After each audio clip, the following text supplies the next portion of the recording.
नमस्कार, अनादि टीवी देख रहे हैं आप और मैं हूं आपके साथ नैन्सी शर्मा। और चलिए बुलेटिन की शुरुआत करेंगे, जहां उत्तर प्रदेश की 9 विधानसभा सीटों पर हुए उपचुनाव के नतीजे कल आएंगे। वोटों की गिनती सुबह 8 बजे से शुरू हो जाएगी, लेकिन काउंटिंग से पहले लगातार नेताओं के बयान सामने आ रहे हैं। यूपी सरकार में मंत्री स्वतंत्र देव सिंह, मंत्री ओम प्रकाश राजभर और मंत्री सुरेश खन्ना ने जहां बीजेपी की एक तरफ जीत का दावा किया, तो वहीं सपा पर भी हमला बोला है। सपा के बयानबाजी से कोई अंतर नहीं पड़ता। हम लोग एक तरफा चुनाव जीतेंगे और उत्तर प्रदेश में आदरणीय मोदी योगी जी की लोकप्रियता है और कार्यकर्ताओं की परिश्रम की पराकाष्ठा है, जिसके आधार पर हम चुनाव जीतेंगे। जनता जनार्दन का आशीर्वाद है।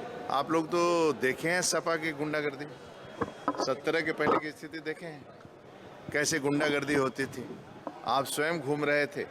ऐसा किसी बूथ पर कोई जबरदस्ती नहीं किया होगा, कोई कब्जा नहीं किया होगा। उनके शासन में तो मारपीट कर तोड़ लेते थे बूथ से।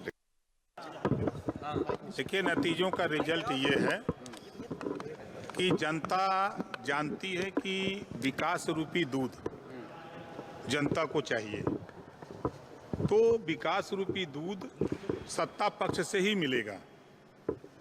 इस नाते हम लोग तो जनता के बीच में दुधारू गाय बन के गए। अब विपक्ष के लोग तो ठाठ गाय बन के गए, तो ठाठ गाय से कहाँ दूध मिलेगी। तो जनता दुधारू गाय के साथ अब विपक्ष झूठा चिल्ला रहा है। आप ही लोगों के स्क्रीन पर कल आएगा तो फिर मिलेंगे। चिल्ला रहे हैं चुनाव को लेकर। चिल्ला क्यों रहे हैं? देखिए, उनकी हताशा और निराशा है। उनके जो वो बोल रहे हैं वो हताशा निराशा बोल रहे हैं। वो जान गए हैं कि अब हमारा दाव फेल हो गया। प्रोफेसर साहब ने जो ट्वीट किया वो देखा कि चुनाव रद्द हो और दोबारा चुनाव करा। तो चुनाव रद्द करने की मांग कौन करता है? चुनाव रद्द करने की मांग वही करता है जिसको इस बात का आभास हो जाता है कि चुनाव उसके पक्ष में नहीं है। तो वो पहले से फेस सेविंग करता है कि जनता के सामने कहेंगे क्या। इतना उन्होंने शगुफा छेड़ा, इतना जनता को भ्रमित करने का काम किया, लेकिन जनता भ्रमित हुई नहीं।